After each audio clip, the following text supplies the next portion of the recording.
आप मेरे को ये बोलते हो कि मैं मुसलमानों का फेवर करता हूं।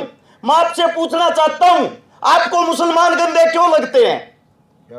उस भाई साहब का जवाब था, क्या आप मुगलों को भूल गए? मुगलों ने हमारे साथ क्या किया था? एक एक बात को गौर से सुनना, ताली मत बजाना। हमारे हरियाणा का सीएम कौन है? उसके नाम को जानते हो आप? खट्टर। कहां से आते हैं खट्टर? कहां के थे? पाकिस्तान में रहने वाले, जो प्यार से हमने अपने हिंदुस्तान के मुल्क में रखे, पाकिस्तान से हिंदुस्तान में हमने बसाया, और आज जब हम आंदोलन करते हैं वो हमारे को पाकिस्तानी कहते हैं, जो हमारे सीएम खुद वहां के थे। इस देश का दुर्भाग्य है, दुख है इस बात का। आज भी आप लोगों के हाथ में सत्ता है, आज भी आप लोग ताकतवर हो। बाबा साहब भीमराव अंबेडकर ने तलवार की जगह आपको उंगली की आजादी दी है। इस उंगली से बड़े राजा का विनाश कर सकते हो। सभी के चरणों में हर्ष शिकारा हरियाणा से हाथ जोड़कर राम राम करता है, नमस्कार करता है, अस्सलाम वालेकुम करता है, सत श्री अकाल करता है। आज मैं भाषण नहीं देना चाह रहा।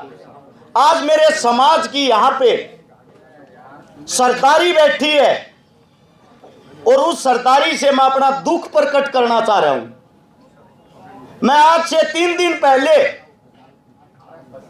एक स्कूल के प्रोग्राम में गया मुख्य अतिथि के तौर पर। एक छोटे से 10 साल के बच्चे ने भीड़ से उठकर मेरे से बोला, अंकल जी आप वही अंकल हो ना जो मुसलमानों की मेर लेते हो। एक 10 साल के बच्चे ने, मुझे उस बात से बड़ा दुख हुआ। इस बच्चे को, जिसको अब तक समाज के बारे में कोई नॉलेज नहीं, कोई ज्ञान नहीं, इसको ऐसा आइटम बम कौन बना रहा है? यह शिक्षा इसको कौन दे रहा है?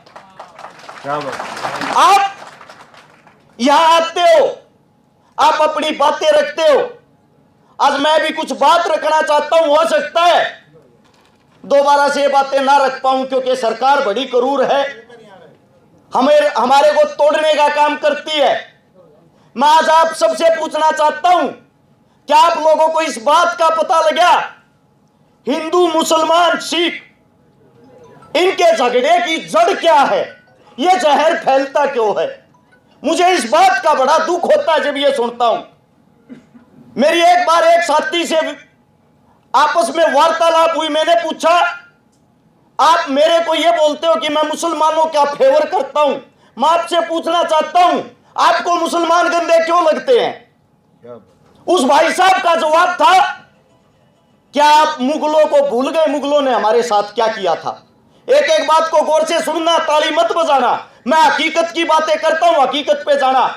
उसका जवाब था, मुगलों को भूल गए, बाबर को भूल गए, अकबर, हुमायूं, जहांगीर, वो हमारे साथ क्या क्रूरता करते थे। मैंने उसको जवाब दिया, बेटा अपनी नॉलेज बढ़ाइए। मुगल हमारे मुसलमान नहीं थे, मुगल हमारे मुसलमान नहीं थे। मुगल जब इस देश में लड़ने के लिए आए, जो राणा सांगा के साथ खड़े हुए हसन खां मेवाती, वो हमारे मुसलमान थे। क्या बात।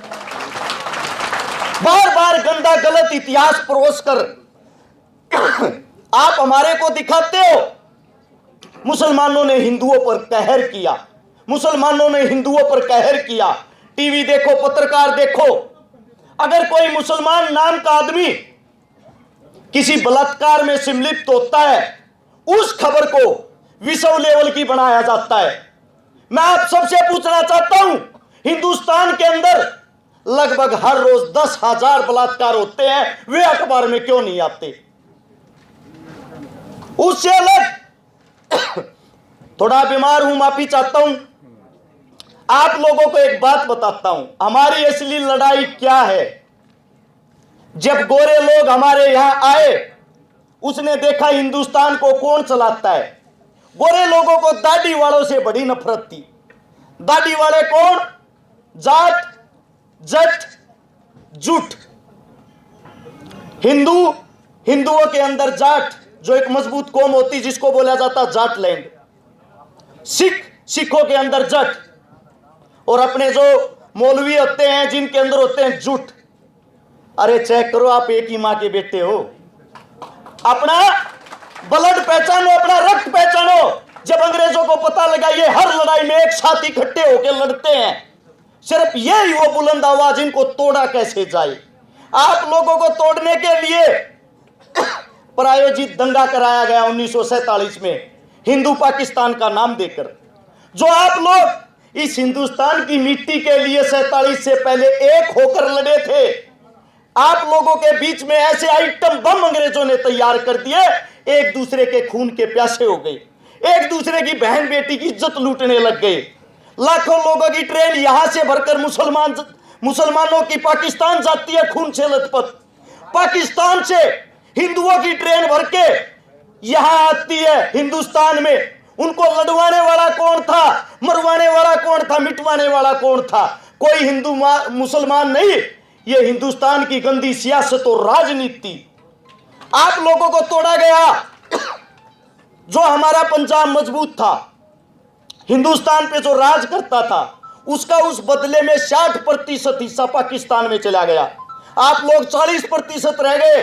भाई को भाई से अलग कर दिया गया। अलग करने के बाद उन्होंने देखा आज भी ये इस मुल्क को चलाने की हिम्मत रखते हैं, इनको और तोड़ो।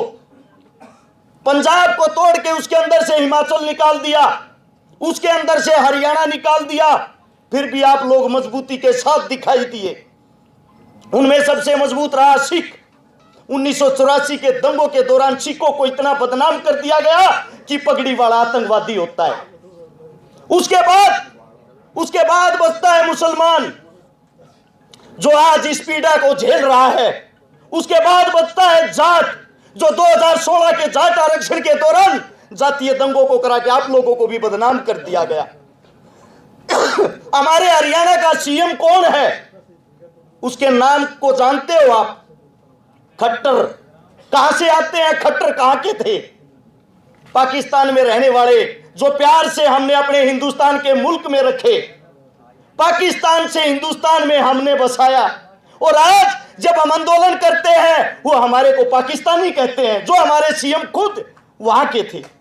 इस देश का दुर्भाग्य है।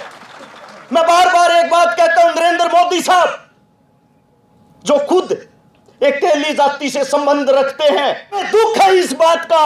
आज भी आप लोगों के हाथ में सत्ता है, आज भी आप लोग ताकतवर हो। बाबा साहब भीमराव अंबेडकर ने तलवार की जगह आपको उंगली की आजादी दी है। इस उंगली से बड़े राजा का विनाश कर सकते हो। लेकिन बहुत बड़ा दुख, मैं यहां पीछे बैठ के देख रहा था, जब हमारा बुजुर्ग कोई तेली जाति किसके अधीन आती है, किसके अंदर आती है, और आप इस देश को आपस में हिंदू मुसलमान करवा के लड़वाते हो।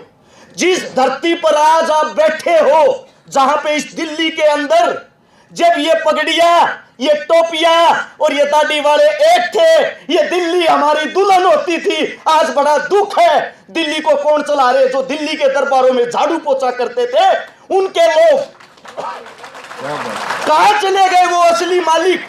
क्योंकि कोई भी प्रोग्राम करवा लो, वहीं राजनीति घुस जाती है। मुझे दुख है, जब हम किसी पीड़ा को झेलते हैं, हम अकेले होते हैं उस संघर्ष में, हमारे खिलाफ हमारे अपने लोगों को कर दिया जाता है। आज एक बात बताता हूं, जहां जिस धरती पे खड़े हैं, जो आखिरी लड़ाई थी 1857 की, जब मुगल खत्म होने वाले थे, यहां का जो आखिरी राजा था बहादुर शाह जफर, जिसकी उम्र हो गई थी 80 साल। दो चीजें होती थी, एक तो होती थी रियासत। रियासत का राजा दूसरे राजा के साथ लड़ता था, चाहे वो हिंदू हो, मुसलमान हो, जाट हो, राजपूत हो, अपने क्षेत्र को बढ़ाने के लिए। रियासत से अलग होता था देहात। बात करता हूं देहात की। देहात ने कभी किसी की गुलामी नहीं की। आप वही देहाती लोग हो जिसने किसी की गुलामी नहीं की। सबसे बड़ी फौज आप लोगों की होती थी। जेड़ी फरसे गंडासे से अच्छी अच्छी सल्तनत कांपती थी।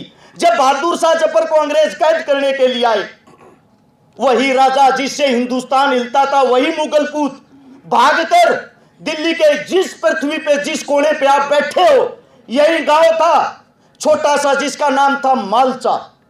मालचा गांव की शरण में आता है। उस वक्त भी हमारी 360 खाप होती थी, 360 खाप के प्रधान के पास, और यह कहता है मेरी जान बचा लो, मैंने जो कुछ किया उसको भूल जाओ, आज हम सब हिंदुस्तानी एक हिंदुस्तान के लिए लड़ो। ये बात सुनकर आप लोग, वो वर्द हो, वो बुजुर्ग हो, आप लोगों का इतना बड़ा दिल है, उस दुश्मन को आप लोगों ने सफेद पगड़ी बांध दी, सफेद कपड़े पहना दिए और बहादुर शाह को बीच में खड़ा करके 360 का आपने ऐलान किया, ये हिंदुस्तान का राजा है। अगर अंग्रेजों ने इसकी पगड़ी को छुआ, सब कुछ काट के रख देंगे, नरक बना देंगे तुम्हारे जीवन को। अंग्रेजों सुन लेना, अंग्रेजों को इस बात का पता लगा, अंग्रेज भी कांप गए, देहात से वो भी कांपते थे। आप लोग आजाद होने से पहले भी आजाद थे, गुलाम आप नहीं थे। अंग्रेज भी ऐसे ही कुर्सियों पर बैठते थे जैसे आज बीजेपी और कांग्रेस बैठती है। इतने ही गुलाम थे जितने आज हो, पहले कम थे, आज ज्यादा हो रहे हो, आज इस वक्त ज्यादा हो रहे हो।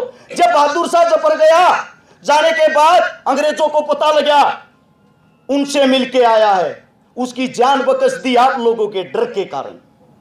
मैं आप लोगों से इतना ही कहना चाहता हूं, जिस दिन आप लोग मजबूत हो गए, अपने बच्चों को पहचान लिया, अपने बच्चों को मजबूत कर दिया, आप लोगों को हराने वाला कोई नहीं है। आप लोगों की मानसिकता गुलाम हो गई है, मानसिकता। एक प्रजापति ने, कुमार ने 5 गधे बांध रखे, छठे गधे को बांधा नहीं, उसके पास रस्सी नहीं थी, उसके ऊपर से ऐसे हाथ घुमाकर खूंटे की तरफ कर दिया। सुबह जब गधों को खोलता है, चारों गधे खोलते ही भाग लेते हैं। जिस गधे को बांधा नहीं वो वही बंधा रहा, वो गया ही नहीं कहीं। प्रजापति डंडा उठाता है, 3 दिन पीटता है उसको, वो 3 दिन तक वहां से नहीं हिलता। चौथे दिन प्रजापति के दिमाग में एक बात याद आई कि आपने इसके ऊपर से वैसे हाथ फिराया था। जब उसके ऊपर से वैसे ही हाथ फिराया, गधे ने सोचा तेरी भी रस्सी खुल गई, गधा तुरंत तोड़ लिया। वही गुलामी की जंजीरें आपके पैरों में है। सन 1700 में जब अंग्रेजों ने पहली बार आपके राजा को हराया, हिंदू, मुसलमान, सिख सब खड़े खड़े, लाखों आदमियों की भीड़, जब वे विजयी जुलूस निकाल रहे थे, अंग्रेज आप लोगों को देख रहे थे। अंग्रेज आपके बीच से जुलूस निकालते हैं, वहां लाखों हिंदुस्तानी उस जुलूस को देखते हैं, और उस जुलूस को देखकर जो हमारा राजा हार रहा था, उसकी हार पर हम तालियां बजाते हैं हिंदुस्तानी।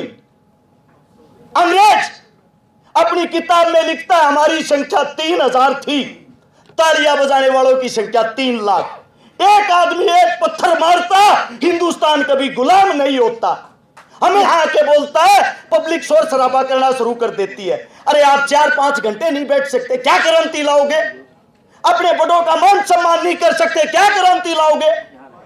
सबसे पहले आप सभी को एक ही बात कहूंगा, ये जो नफरत का जहर हमारे बच्चों के अंदर फैला है, उस पर विचार विमर्श करें, कैसे रोका जाए। सोशल मीडिया पर हिंदू मुसलमान करने वालों की उम्र गारंटी देता हूं किसी एक की भी 30 साल से ऊपर नहीं है। 15 साल से 30 साल के बच्चे, क्योंकि उन्होंने किताबों को पढ़ा है, टीवियों को देखा है, उन्होंने जमीन पर संघर्ष करके धरातल को नहीं पढ़ा, उन्होंने अपने बुजुर्गों को नहीं पढ़ा। मेरे से एक मौलवी साहब कह रहे थे अभी प्रोग्राम में नौर में, हरस बेटा कितना पढ़ा है? मैंने मौलवी साहब को कहा, मौलवी साहब पढ़ा हुआ तो नहीं हूं, पर कढ़ा हुआ हूं। हर रोज अपने बुजुर्गों से नई नई बातें सीखता हूं, अपने बुजुर्गों से सुनता हूं, और वही आप लोगों के बीच में बताता हूं। मैं इस पंचायत के अंदर हाथ जोड़ के अपने जो आखिरी शब्द है वो यही कहता हूं, जो भी माइक पर बोले बुजुर्गों का मान सम्मान रखे, इनके कद का मान सम्मान रखे। आप इनका मान सम्मान नहीं करोगे तो कौन करेगा? चाहे वो कितनी भी देर बोले, उसकी बात को समझने की कोशिश करें। दूसरी बात, कोई ना कोई ऐसी बातें, ऐसा फैसला जरूर ले। चुनाव नजदीक है, दोबारा से यही बनेंगे, आप लोगों को गुलाम बना दिया जाएगा। अब आते टाइम भी मेरे पास कॉल आई थी सरकार के किसी नुमाइंदे की, बेटा रस छिकारा नू मेवात में जो तने रोल लिया है ना, उसका तने बहुत जल्दी गिफ्ट मिलेगा। मैं बोला जी क्या गिफ्ट दोगे मने? बोला जल्दी तेरे पे बलात्कार का मुकदमा दर्ज होगा। मैंने कहा मैं अपनी पत्नी से अलग हर औरत को बहन कह के बोलता हूं। बोला फिर क्या हुआ, वो हमारा काम है, बलात्कारी तो लवाना है, सरकार हमारी, आदमी हमारे, हम अपने आप लवा देंगे। मैंने कहा मैं कल मरता आज मर जाऊं, मेरे शरीर के अंदर जब तक रक्त की आखिरी बूंद रहेगी, मैं भाईचारे की एकता की बात करता रहूंगा, जो मर्जी कर लो। आप सभी ने इतने प्यार से मेरी बातें सुनी, आप सभी ने इतना प्यार प्रेम दिया, इतनी कम उम्र में इतनी बड़ी स्टेज पर बोलने का मौका दिया। आप सभी को शीश झुका के मैं नमन करता हूं। नमस्कार और जय हिंद।